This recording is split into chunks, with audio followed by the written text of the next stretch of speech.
Sebaliknya, ia bermula dengan seorang penjelajah Eropah yang ada cita-cita besar nak melabelkan setiap pelosok dunia.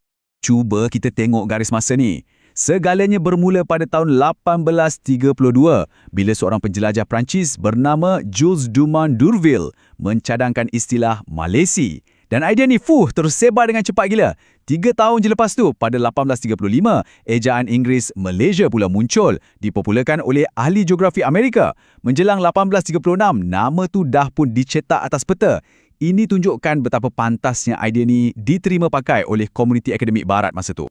Dan yang menariknya, kita boleh faham tahu apa yang D'Urville ni fikirkan. Dalam usaha dia nak susun atur dunia, dia cadangkan Lautan Pasifik atau Oceania dibahagikan kepada 4 bahagian. Polynesia, Melanesia, Micronesia dan, Malaysia. Jadi, ini bukan soal nak bina negara. Ini soal klasifikasi saintifik dari sudut pandang orang Eropah. Satu cara untuk mereka faham dan kategorikan sebuah rantau yang sangat luas.